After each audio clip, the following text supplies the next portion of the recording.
So మొత్తానికి కొన్ని no comments అని తప్పించుకున్నారు. స్టేజ్ మీదకి వచ్చాక ఇంకొన్ని బయటపడతాయని నా స్ట్రాంగ్ నమ్మకం. ఓకే, దానికంటే ముందు ఒక స్పెషల్ గెస్ట్ని మళ్ళీ స్టేజ్ పైకి ఇన్వైట్ చేద్దాం అనుకుంటున్నాను.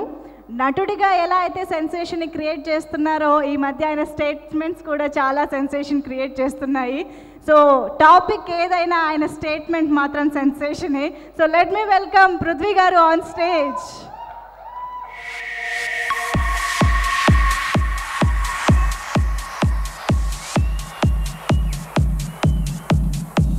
చేసిన పాత్రికేయ మిత్రులందరికీ, అలాగే ఇక్కడ ఉన్న పెద్దలకి, మా సహనటులు పోసాని గారికి, మై డ్రీమ్ డైరెక్టర్, నేను పక్కన కూర్చుని రండి పక్కన కూర్చోండి అనగానే నాకు నిజంగా ఎవరేమనుకున్నా పర్వాలేదు, నేను స్ట్రైట్గా మాట్లాడతాను. మా డైరెక్టర్ గారు అలాగే ఉంటారు. నాకు చాలా ఆనందం అనిపించింది అండి. దట్ ఫోన్లో మాట్లాడగానే నాకు చాలా ఆనందం అనిపించింది. నా డ్రీమ్ ఈరోజు రామ్ గోపాల్ వర్మ గారు ఎదురుగుండా నేను మాట్లాడటం. ఎక్కువ ఉపోద్ఘాతాలు చెప్పను నేను. లక్ష్మీస్ ఎన్టీఆర్, నేను ట్రైలర్ చూడంగానే ఫస్ట్ మాట్లాడగానే is YSRCP man, that's why is talking Lakshmi's NTR అన్నారు. మాట్లాడే ఏదోవాళ్ళగా నేను ఒకటే చెప్తాను, తప్పు జరిగింది కాబట్టి డైరెక్టర్ గారు తీసేశారని పోసాని గారు చెప్పారు. దానికి వైఎస్ఆర్సీపీకి సంబంధం ఏంటి? ఏదడిగినా నేను చక్రం తిప్పాను, నేను అక్కడికి వెళ్ళాను ఇక్కడికి వెళ్ళానన్నారు. నేను ఎందుకు చెప్తున్నా అంటే ఇది ఈజ్ ఎ మ్యాన్. ఎన్టీఆర్ గారు 36 సంవత్సరాల క్రితం తెలుగుదేశం పార్టీ పెట్టి ఎగైనెస్ట్ కాంగ్రెస్, ఎక్కడికి వెళ్ళినా కాంగ్రెస్ వాళ్ళని తిట్టండి అని చెప్పినటువంటి మహానాయకుడు.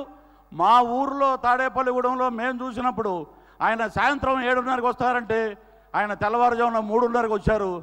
అప్పుడే అర్థమైంది ఆ మహానాయకుడు గురించి. ఆయన బంగాళాఖాతంలోకి విసిరేయమంటే కాంగ్రెస్ను బంగాళాఖాతంలోకి విసిరేశారు. That is the credibility of NTR. ఈ దేశంలో కానీ ఈ రాష్ట్రంలో కానీ I have seen only 2 CMs. ఒక మడం తిప్పని నైజం, ఒక సంస్కృతికి చిహ్నం ఎవరంటే స్వర్గీయ నందమూరి తారక రామారావు గారు and doctor YS Rajasekhara Reddy గారు. ఈ ఫేస్ని ఎవరు చూస్తారండి? ఎప్పుడు మాట్లాడినా మీరు నిజాలు మాట్లాడరు. రాజశేఖర రెడ్డి గారు ఫస్ట్ ఏం చెప్పారు అసెంబ్లీలో? అయ్యా చంద్రబాబు, నువ్వు ఏ రోజు నిజం మాట్లాడవు, ఒక మునీశ్వరుడు శాపం ఉందని తల 1000 ఒక్కలవుద్దని. నేను ఇవన్నీ ఎందుకు చెప్తున్నానంటే, ఒక మహా న్యూస్ అనే ఛానల్కి I'm telling directly for channel. నా మీద ఏమన్నా కార్టూన్లు వేసుకున్నా ఐ డోంట్ కేర్, నా గురించి ఏమైనా రాసుకున్నా కూడా నేను పట్టించుకోను.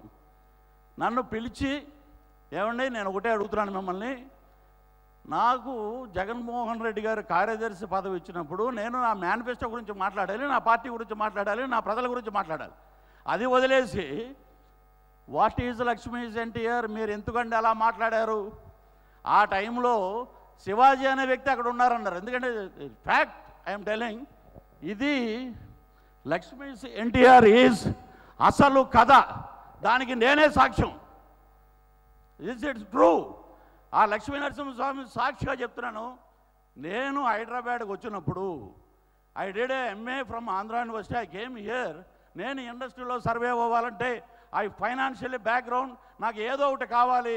నేను జర్నలిస్ట్ కాకపోయినా కూడా ఐ వాంట్ బ్యాక్ అంటే నాకు సిటీ కేబుల్ రామకృష్ణ గారు, ఈజ్ నో మోర్ నౌ, ఆయన నాకు మీరు ప్రోగ్రామ్ ఇన్ఛార్జ్గా ఉండండి అంటే సెకండ్ అసైన్మెంట్ ఐ కవర్డ్. అక్కడ చూసి నాకు నిజంగా కళ్ళంట నీళ్ళు వచ్చినాయి. ఇంత నిబద్ధతగా, ఇంత పర్ఫెక్ట్గా జరిగిన వాస్తవాలను చూపించిన డైరెక్టర్ గారు గొప్ప, లేక మీరు మాట్లాడే అబద్ధాలు గొప్ప అని చెప్పి ఈ సందర్భంగా అందరినీ నేను ప్రశ్నిస్తున్నాను. ఈ వేదిక నుంచి నేను చూశాను అక్కడ ఒక చైతన్య రథం, దాని మీద రామారావు గారు, లక్ష్మీ పార్వతి గారు, అల్లాడి రాజకుమార్ గారు అని MP గారు, ఇంకెవరో నాయకులు ఉంటే పైనుంచి చెప్పులు చూపించారు, గోబ్యాక్ ఎన్టీఆర్ అన్నారు. ఈ రాళ్ళు విసిరేయటం, చెప్పులు విసిరేయటం అన్నీ మేము కవర్ చేసామండి. దట్ టైమ్ ఈ CDs లేవు, VHS cassettes. I'm trying from city cable ఎక్కడైనా ఉందంటే ఈ సినిమా రిలీజ్ అయ్యేలోపు ఒరిజినల్ వీడియో తీసుకొచ్చి చూపిస్తా అని చెప్పి మీ అందరికీ తెలియజేస్తున్నాను. నేను ఐఆమ్ రియల్ సాక్షి. నేనే వర్మ గారు ఇలాగా ఆంధ్రప్రదేశ్లో బోల్డ్ మంది ఉన్నారండి. కొప్పినేడి రమేష్ బాబు గారని is a senior journalist who traveled with NTR senior NTR స్వర్గీయ రామారావు గారితో పాటు ఉన్నటువంటి వ్యక్తి. ఆయన ఈరోజు ఒక ఇంటర్వ్యూలో చెప్పారు, మిర్రర్ అనే యూట్యూబ్ ఛానల్లో, రామ్ గోపాల్ వర్మ గారి లక్ష్మీస్ ఎన్టీఆర్కి 40 లక్షల వ్యూస్ వస్తే ఆయన బాహుబలి లాంటి సినిమా అంత రేంజ్లో హిట్ అవుతుంది సినిమా. వర్మ గారు మీరేం కంగారు పడక్కర్లేదు, you have shown all the real facts of what happened in NTR's life. అది నిజం చూపిస్తే మీకెందుకంటే భయం?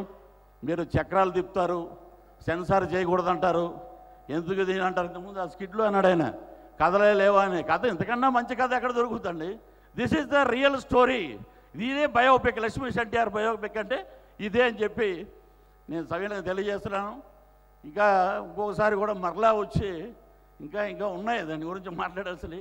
సో నాకు ఈ అవకాశం ఇచ్చినటువంటి పెద్దలకి, ఇక్కడ ఉన్నటువంటి పాత్రికేయ మిత్రులందరికీ, మా డైరెక్టర్ గారికి, ఆ ప్రొడ్యూసర్ గారికి అందరికీ శిరస్సు వచ్చి పాదాభివందనం చేస్తూ సెలవు తీసుకున్నాను. Thank you very much.